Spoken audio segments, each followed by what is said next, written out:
Você merece paz, merece respeito, merece um amor que não machuca. E ainda assim, você escolhe quem te faz mal. Não uma vez, várias. O mesmo padrão, a mesma dor, a mesma promessa, desta vez será diferente. Mas não é, porque não é sobre escolha consciente. É sobre uma crença enterrada, que amor é sofrimento, que intensidade é prova de sentimento, que se não dói, não é amor. E então você volta, para o controle, para a humilhação, para o ciclo. Não por fraqueza, por coerência, com um sistema interno que foi construído para sobreviver, não para florescer. Esta é a série Crenças Limitantes, uma jornada pelas forças invisíveis que moldam suas escolhas, seus relacionamentos, seu destino. No primeiro episódio, confrontamos o poder do subconsciente. No segundo, o medo oculto do sucesso financeiro. Hoje, vamos mais fundo. Por que, mesmo desejando felicidade, você inconscientemente escolhe quem te machuca? Por que o familiar, mesmo que destrutivo, é mais atraente que o saudável? Porque o subconsciente não busca amor, ele busca coerência. E a coerência está no que foi vivido, não no que é possível. Se ainda não viu os primeiros episódios, recomendo que assista antes de continuar. Esta série é uma jornada, e cada episódio constrói sobre o anterior. Se quiser acompanhar os próximos, inscreva-se e ative o sininho. Porque o próximo passo não é entender o ciclo, é rompê-lo. Vamos ao vídeo de hoje. Há um momento, silencioso e inevitável, em que você percebe: o amor que você escolhe não te cura. Ele te desgasta, não te fortalece, ele te isola. E ainda assim, você volta para o mesmo tipo de pessoa, para a mesma dinâmica, para a mesma dor. Você acredita que está buscando amor, mas na verdade está buscando o familiar. E o familiar, para o subconsciente, é sinônimo de segurança, mesmo que seja destrutivo. Porque o subconsciente não obedece à razão, ele obedece à coerência emocional. E se sua primeira experiência de amor foi marcada por abandono, controle ou instabilidade, então o subconsciente vai programar você para repetir. Não porque você quer sofrer, porque você precisa sentir que está amando. E para você, amar é sentir dor. Carl Jung chamou isso de projeção da sombra. A sombra não é apenas o que você rejeita em si, raiva, desejo, poder, necessidade. É também o que você não consegue ver em si. E quando negado, ela não desaparece, ela se projeta no outro. Você não escolhe um parceiro por quem ele é, você escolhe por quem ele representa. O controlador não é apenas controlador, ele é a projeção da sua própria vontade reprimida. A pessoa que te abandona não é só ausente, ela é o eco da figura que faltou na infância. E você, ao ficar com eles, não está sendo vítima, está recriando um sistema interno que conhece, um sistema onde o amor é condicional, onde a atenção vem com preço, onde a presença é intermitente, porque no fundo, esse é o único amor que você aprendeu a reconhecer. Dostoiévski entendia isso profundamente. Seus personagens não amam por paz, eles amam por tormento. Raskolnikov não busca redenção, ele busca punição. Miriam, em Os Irmãos Karamazov, não foge do sofrimento, ela o abraça, como se fosse prova de valor. E o príncipe Mishkin, em O Idiota, é destruído não por maldade externa, mas pela intensidade do amor que atrai, um amor que mistura compaixão, desejo e autodestruição. Para Dostoiévski, o amor não é salvação, é confronto, é sofrimento, é prova de existência. E é por isso que tantos se sentem vazios em relacionamentos saudáveis, porque não há drama, não há prova, não há dor, e sem dor não há certeza de que é amor. Você pode dizer, eu não quero sofrer. Mas o subconsciente responde: você não sabe amar de outro jeito. Porque para ele, amor não é paz. Amor é ansiedade. Amor é ciúme. Amor é luta. Amor é prova de fogo. E então, quando surge alguém estável, presente, carinhoso, o subconsciente sussurra: isso não é amor. Isso é perigoso. Isso é fácil.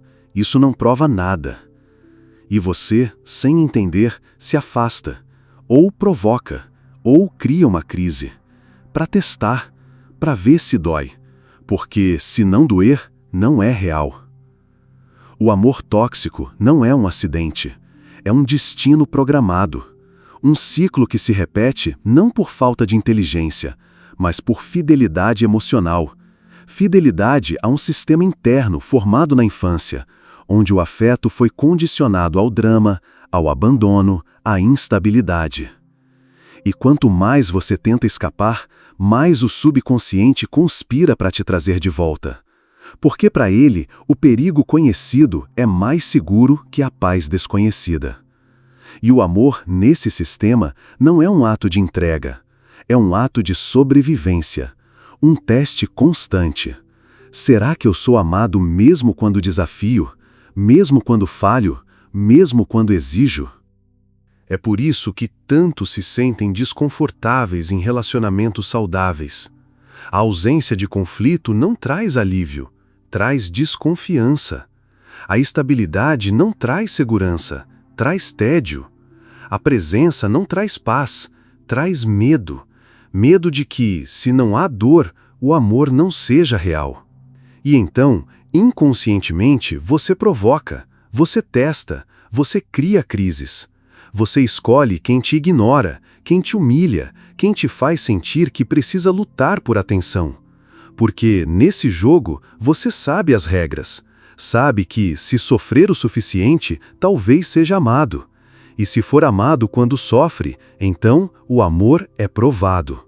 É nesse momento que a crença se revela. Amor é sofrimento. E se você não sofre, não é amado. Jung via nisso a projeção da sombra. A sombra não é apenas o que você rejeita em si, a raiva, a necessidade, a vulnerabilidade. É também o que você não consegue ver em si. E quando negado, ele se torna invisível, mas não inativo. Ele se move por si só, como um complexo autônomo. E o relacionamento tóxico é o campo onde esse complexo se manifesta. Você não escolhe o parceiro, o complexo escolhe por você. Ele busca alguém que possa representar a parte de você que foi reprimida. A pessoa que te controla não é apenas dominadora. Ela é a projeção da sua própria vontade reprimida. A pessoa que te abandona não é só ausente, ela é o eco da figura que faltou. E você, ao ficar com eles, não está sendo vítima, está recriando um sistema onde você sabe o papel, onde o amor é condicional, onde a atenção tem preço, onde a presença é um privilégio, não um direito. Essa dinâmica é invisível, ela opera no nível do simbólico. Você acredita que está escolhendo por desejo, mas está escolhendo por coerência. Coerência com um sistema interno que foi construído para sobreviver, não para florescer. E o subconsciente, treinado para manter esse sistema, prefere a dor conhecida, a paz incerta. Porque a paz não tem regras, a paz não exige prova, a paz não confirma nada. E sem confirmação surge a dúvida: será que sou amado? Será que sou digno? Será que se eu não sofro, não sou importante? É por isso que o ciclo se repete.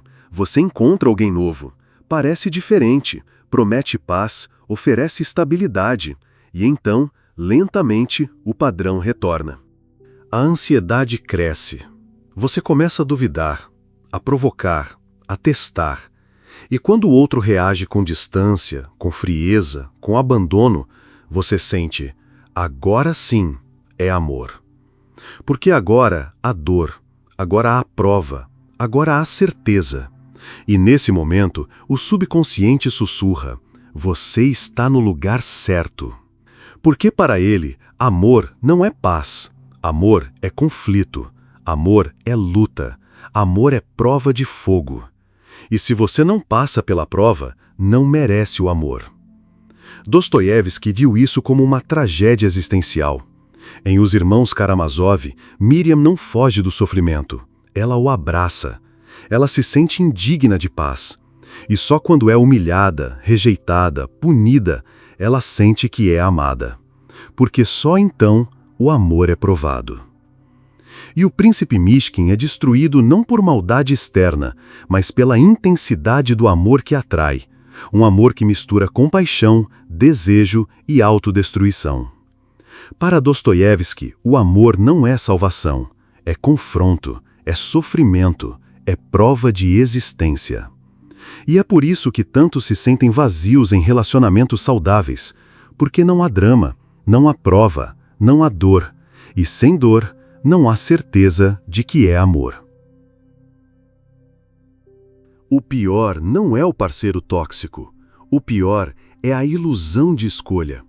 Porque enquanto você acredita que está escolhendo livremente, o subconsciente já decidiu. Ele não escolhe por compatibilidade, ele escolhe por ressonância. Ressonância com um sistema interno formado em momentos de dor, abandono, necessidade não atendida. E esse sistema não quer amor, ele quer coerência.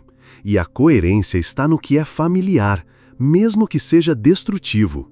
É por isso que você pode conhecer alguém saudável, presente, carinhoso e, mesmo assim, sentir que não é a mesma coisa. Porque não há conflito, não há ansiedade, não há prova. E, sem prova, o subconsciente sussurra: isso não é amor, isso é perigoso, isso é fácil demais. E então você começa a duvidar, a provocar, a testar. Você precisa ver se ele vai embora, se vai falhar, se vai te magoar. Porque só quando ele falha, você pode dizer: agora sim, eu sei quem ele é. E nesse momento, o ciclo se fecha. Você não foge do sofrimento, você o atrai, você o cria. Você precisa dele, não para ser feliz, mas para se sentir amado. Porque, para o subconsciente, amor não é paz, amor é prova. E a prova é o sofrimento. Se você não sofre, não é amado. Se você não duvida, não é real. Se você não luta, não é valor. Essa crença não é racional, ela é emocional. E é por isso que a razão não a dissolve. Você pode saber, com toda a lógica do mundo, que merece respeito, que merece paz, que merece um amor que não machuca. Mas o subconsciente responde: você não merece o que não sofreu por. E então você volta para o controle, para a humilhação, para a ausência. Porque nesse lugar você sabe o papel, sabe as regras. Sabe que, se sofrer o suficiente, talvez seja amado. E se for amado quando sofre, então o amor é provado. Jung chamava isso de complexo de relacionamento. Um sistema psíquico formado por experiências não elaboradas, que ganha vida própria e passa a escolher por você. Ele não obedece à consciência, obedece à lealdade emocional. E a lealdade está com o passado, com a dor, com o que foi vivido. E então você repete. Não por fraqueza, por coerência. Porque o subconsciente não quer liberdade, ele quer segurança. E a segurança está no que é conhecido, mesmo que seja destrutivo. É por isso que o amor saudável pode parecer vazio, porque ele não ativa o sistema de alerta, ele não traz ansiedade, ele não confirma nada. E, sem confirmação, surge a dúvida: será que ele me ama de verdade? Será que, se eu não provocar, ele vai embora? Será que, se eu for feliz, ele vai me deixar? E então você provoca, você testa, você cria uma crise, para ver se ele resiste, para ver se ele luta, para ver se ele sofre por você. Porque só quando ele sofre, você pode dizer: agora sim é amor. Dostoiévski viu isso como uma tragédia humana. Em O Idiota, o príncipe Mishkin é destruído não por maldade, mas por intensidade. Ele atrai um amor que é tão profundo, tão intenso, tão desesperado, que se torna destrutivo. E ele, por sua pureza, não consegue escapar. Ele é consumido pelo drama, pela paixão, pela necessidade do outro. Porque, para Dostoiévski, o amor não é paz, é tormento, é prova de existência, é sofrimento. E quem não sofre, não sabe que vive. É por isso que tantos se sentem vazios em relacionamentos saudáveis. Porque não há drama, não há prova, não há dor. E sem dor, não há certeza de que é amor. E sem certeza, surge o vazio, o tédio, a desconfiança. E então, você volta para o que machuca, para o que te faz sentir vivo, para o que te faz duvidar. Porque nesse lugar, você sabe que está amando. Porque nesse lugar, você está sofrendo. A transformação não começa com a escolha de um novo parceiro. Começa com a percepção de que você já escolheu. Escolheu inconscientemente repetir um padrão. E enquanto esse padrão permanecer invisível, você continuará a viver como um sonâmbulo, caminhando para o mesmo abismo, esperando um destino diferente. O subconsciente não se transforma por força de vontade. Ele se transforma por presença. Quando a consciência começa a observar os padrões, as reações automáticas, os pensamentos que surgem sem convite, algo muda. A simples observação já rompe o automatismo. É como acender uma lanterna em um quarto escuro. As sombras não desaparecem, mas deixam de ser invisíveis. Porque o que você resiste, persiste. O que você integra, transforma. A dor não desaparece por negação. Ela se dissolve quando é compreendida. E o relacionamento tóxico, quando percebido como um ciclo, deixa de ser um destino e se torna uma escolha. Spinoza dizia que liberdade não é a ausência de causas, mas o entendimento delas. Enquanto você age por causas ocultas, é escravo. Quando entende essas causas, ganha poder. O subconsciente só domina enquanto permanece invisível.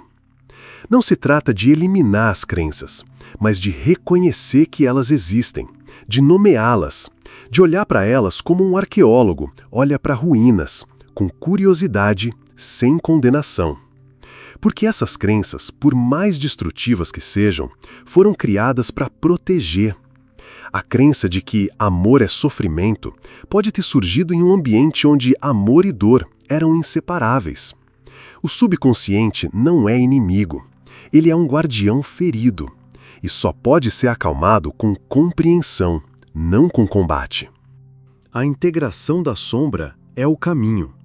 Jung entendia que a sombra não deve ser destruída, deve ser integrada. Porque a sombra contém não apenas o que é reprimido, mas também os recursos, as intuições, os desejos não vividos. Quando você nega a sua necessidade, ela se projeta no outro como dependência. Quando você nega a sua raiva, ela se projeta como passividade agressiva. Quando você nega seu desejo de poder, ela se projeta como submissão. E então, você atrai alguém que vive essas partes por você. O controlador não é apenas controlador. Ela é a projeção da sua própria vontade reprimida. A pessoa que te abandona não é só ausente. Ela é o eco da figura que faltou. E você, ao ficar com eles, não está sendo vítima. Está recriando um sistema onde você sabe o papel. Mas quando você começa a integrar a sombra, o padrão muda. Você para de projetar. Começa a reconhecer: eu tenho raiva, eu tenho necessidade, eu tenho desejo de poder. E isso não me torna mal, me torna humano. E nesse momento, o subconsciente deixa de ser um cárcere e se torna um aliado. Porque ele contém não apenas os traumas, mas também os potenciais, os sonhos que nunca foram vividos. Dostoiévski, em seus personagens, mostrava que o ser humano é uma batalha entre o que é e o que poderia ser, entre a prisão do instinto e a liberdade da consciência. O subconsciente é o campo dessa batalha. E a vitória não está em destruir um lado, mas em reconciliá-los. em permitir que o que foi enterrado ressurja, não como ameaça, mas como força. O despertar não é um evento, é um processo. E como todo processo profundo, ele exige paciência, coragem e uma disposição para habitar o desconforto. Porque o subconsciente não se revela de uma vez. Ele se mostra em fragmentos. Um sonho recorrente, um padrão que se repete, um sentimento súbito de vazio diante de uma conquista. Ele fala em linguagem simbólica, emocional, indireta. E muitas vezes, a primeira reação é negar. A mente consciente prefere a explicação racional, a justificativa social, a culpa. Mas a verdade não está na superfície. Está nas camadas silenciosas, onde as crenças foram enterradas como sementes venenosas, e onde, com o tempo, se tornaram raízes de uma árvore que cresce em direções erradas. O trabalho, então, não é cortar a árvore, é reconhecer a raiz. É olhar para ela sem julgamento. É entender que ela cresceu assim não por acaso, mas por necessidade. Porque em algum momento, aquela crença, por mais tóxica que seja hoje, salvou sua vida. Protegeu você de uma dor maior. E é por isso que o subconsciente a defende com tanta força. Ele não sabe que o perigo já passou. A transformação começa quando você para de lutar contra si mesmo. Quando deixa de ver suas sombras como inimigas e começa a vê-las como mensageiras. A raiva não é apenas destruição, é um sinal de limite violado. A tristeza não é fraqueza, é um convite à integração do que foi perdido. O medo não é covardia, é um sistema de alerta antigo, ainda ativo, ainda tentando proteger. E quando você para de reprimir essas vozes e começa a escutá-las, algo se dissolve. O conflito interno perde força. A energia que era gasta em negação passa a ser usada em compreensão. E é nesse momento que o subconsciente começa a cooperar, porque ele não quer destruir você. Ele quer ser visto, quer ser acolhido. E quando isso acontece, ele deixa de sabotar e passa a guiar. Este canal, Psicologia, existe para ser um espelho, não para dar respostas fáceis, mas para provocar perguntas profundas, para desestabilizar o óbvio, para lembrar que há mais dentro de você do que você imagina, e que o que parece ser seu maior inimigo pode ser, na verdade, a parte mais sábia de si. Se este vídeo fez algo ecoar em você, se tocou uma ferida, uma dúvida, um desejo de mudança, então ele cumpriu seu propósito. Porque aqui não se trata de entretenimento. Trata-se de confronto, de coragem, de retorno a si mesmo. Este foi o terceiro episódio da série Crenças Limitantes. No próximo, vamos confrontar uma das forças mais silenciosas que definem sua vida, a sombra. O que você reprime, raiva, desejo, poder, não desaparece. Ele se transforma em ressentimento, em projeção, em autossabotagem. E então você atrai exatamente aquilo que mais teme. Se você sente que reage de formas que não escolhe, que repele o que deseja, que vive emoções que não reconhece como suas, não perca o próximo episódio. Deixe seu comentário, não precisa ser longo. Basta uma palavra, uma frase, um pensamento que surgiu enquanto você ouvia. Compartilhe este vídeo com alguém que precise ouvir isso agora. Porque às vezes, uma única ideia, no momento certo, pode mudar o rumo de uma vida. E talvez esta tenha sido a ideia. Talvez este tenha sido o momento.